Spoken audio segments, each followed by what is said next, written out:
Greetings and salutations, people of the internet. This is Master RBG. And you know what? I'm feeling rather nostalgic today. Well, okay, maybe not as nostalgic as some, but still fairly nostalgic regardless. And you know what? I feel nostalgic for the old school tactical games, you know, the grid-based ones. Like Final Fantasy Tactics, or Disgaea. Well, maybe not as much grinding as Disgaea. Though I'd appreciate any humor like Disgaea, though. That's fine. You can keep that. You know what? I think I might have just the game.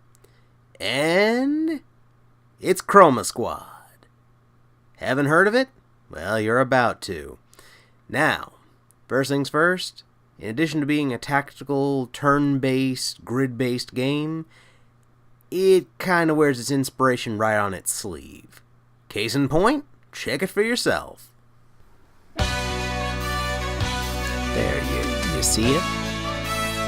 You see it right there? Maybe the music giving you a hint? No?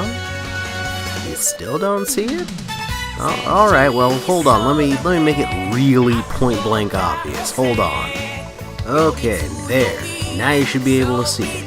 Chroma Squad, tactical RPG, inspired by Saban's Power Rangers. You see? Point blank obvious. Granted, it is in very small print, I'll grant you that. But that's about all the subtlety they were going to be able to muster here, as you'll see later on in the video. Okay, enough yakking, let's get to the review. Now, of course, our game starts where any over-the-top action-oriented production should. A green screen in a movie studio. And of course, we get introduced to our basic concept here. Of course, our characters are clear and obvious Power Ranger knockoffs in a Super Sentai style show, dealing with a kinda jerk director. But it doesn't matter, it gives us the basic setup for our first fight. Which, because of spoilery things, I'm just gonna go ahead and skip over. Because.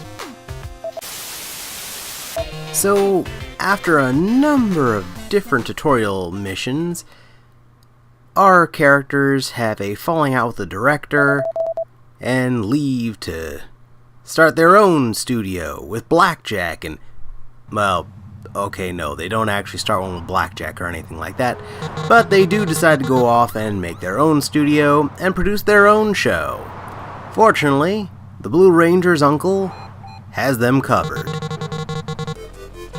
So, as it turns out, the Blue Ranger's uncle just so happened to have this really big empty warehouse just sitting around, not in use in the slightest, which is a little suspicious, but whatever. He also has this great giant prop brain in a jar, which clearly in no way, shape, or form resembles anything we might have seen in any Super Sentai show or Super Sentai inspired show. Ever. At any point in time. Okay, so we got our new contract now that we have our studio set up. Got $1,000 to spend on props and what have you. Gotta have 4 episodes before season finale, and of course our contract is cancelled if our number of fans ever falls below 0. But I'll go more into that in just a moment. But 4 episodes and then a finale? Holy crud, that's faster than even the shortest Netflix series. Good grief. But alright, sure, we'll go with it. Okay, so after we name our studio, we get to customize our team. Of course, we get to pick and choose what colors they're actually going to be in their transformed state, and pick and choose different actors / actresses / robot. Yeah, I think I'm going to keep the Blue Ranger as a robot, but yeah, you can pick different people to go ahead and play each role. I think I'm pretty much just going to stick with the default except for the robot Blue Ranger. I think that's what I'm going to stick with in the end here. Okay, let's go and move on. Okay, so we're about ready to start up our first episode to record here with our very impressive looking villain. You know, with $1,000 I'm pretty sure I could manage better than that in the real world, but whatever. Gotta do at least 3 team acrobatics and keep everybody at least 50% health. Okay, yeah, I think we can do that. No problemo. Oh no, a group of generic enemies have appeared. Whatever shall we do? One overly drawn-out martial arts scene later. Okay, it's my squad's turn now. And as the old saying goes, it's morphin time. Oh wait, that's copyright. It's chromatizing time. Booyah. Oh yeah, that's how you know we're about to get serious here. Transformation sequence goes on. And now it's time to kick some booty. Let's do it! Still trying to get a handle on the teamwork aspect here. That's okay. It's all a work in progress. It's the first episode. If I had it perfect the first time, there'd be no character progression. That's just bad television right there. That's okay. Woo! Did a flip. Which is good because that's needed for this first episode. Oh, by the by, when you beat up enemies here, they sometimes drop items, like bits of padding, duct tape, and what have you, that you can use to build more advanced gear for your actual actors. You know, their outfits. Because, honestly, what do you think their costumes are made out of? Metal? Of course not. It's metal. Foam board, duct tape, plastic. Okay, let's go and finish this. Here's our little teamwork.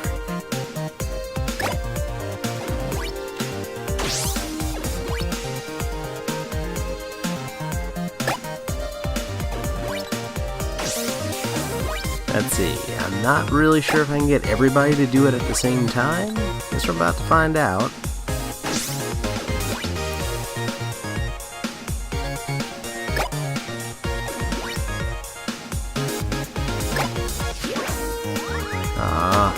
Okay, that didn't work how I hoped. It's okay.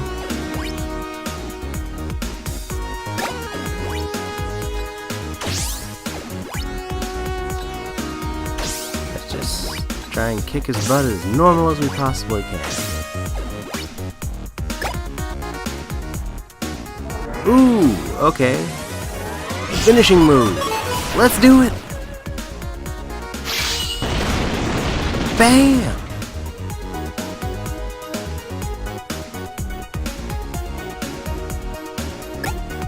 Woo! Beat the level! Record the first episode! I'm sorry, I'm used to these things being done like mission formats. They're episode formats here. Oh my gosh. Well, you know, to be fair, the villain here looks a lot better than the cardboard box one that we got on the mission screen. So, honestly, not that bad. Now, of course, as I mentioned before, you can upgrade your gear.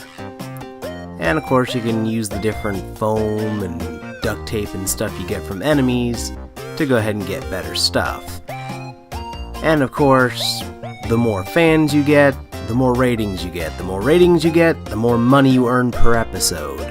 So of course, it all works in a cycle, so you can get stuff to upgrade as time goes on. It's pretty cool.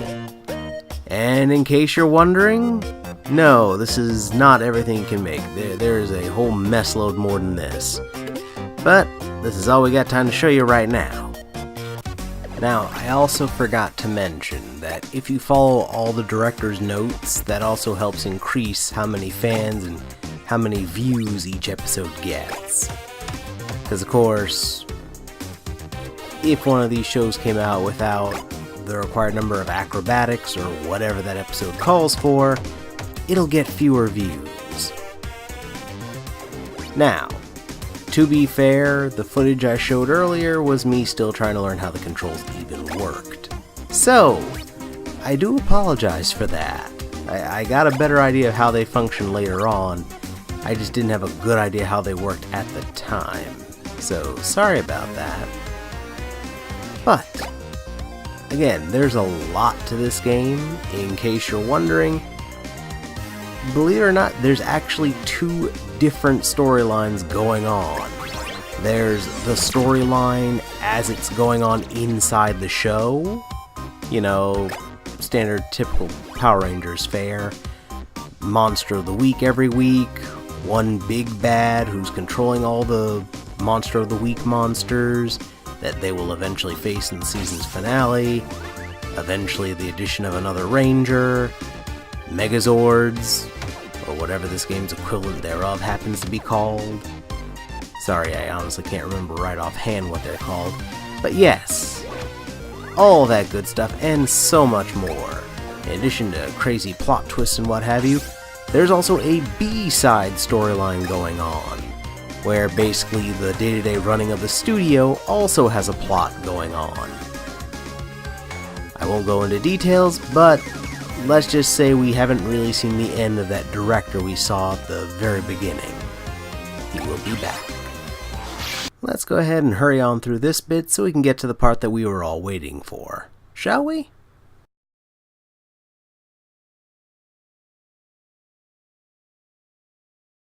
Haha!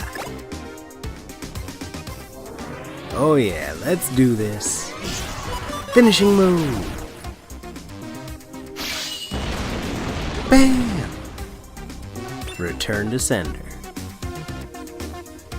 I wish they got to say a line like that one, that would have been good. Okay, but we got all the director's notes filled this time.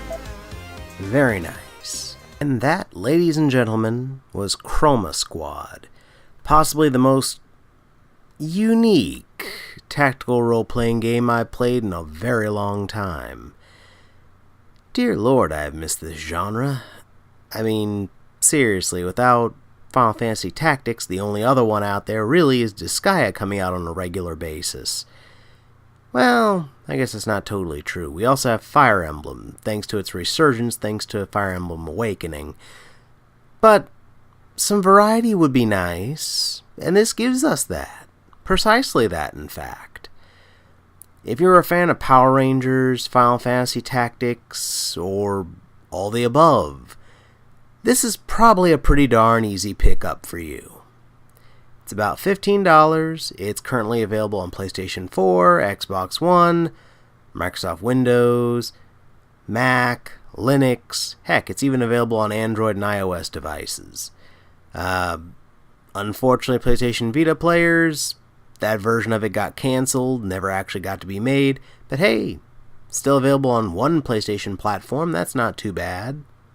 And hey, you never know, if we play our cards right, this could eventually show up on the Switch. I'd certainly like a portable version of it. And I think that'd probably be a good fit for this game. Or, you never know, maybe they'll do a sequel. Chroma Squad 2. Oh, wait, no. Chroma Squad Zeo. Oh, wait, that's right. They already had a copyright claim thing with Saban a while back. Okay, maybe not quite that title, but you get the idea.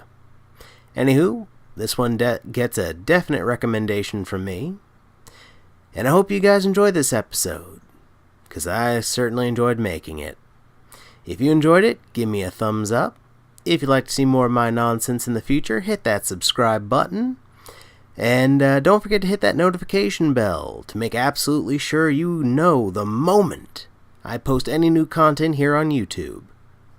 And if you'd like some suggestions for other videos made by yours truly, then how about these? Over here, you can check out my previous review for Battle Block Theater, which was honestly a lot of fun. And you know what else is a lot of fun? This video over here, my AMV for the Mighty Mocking Parody Rangers. Basically, I took a bunch of footage of the various Power Rangers parodies from video games over the last couple decades, basically, and put it to the original Power Rangers video game theme music. It's pretty cool. Check it out for yourself. Pick either one, they're both fantastic, just like you guys have been. Until next time, this is Master RBG, signing off.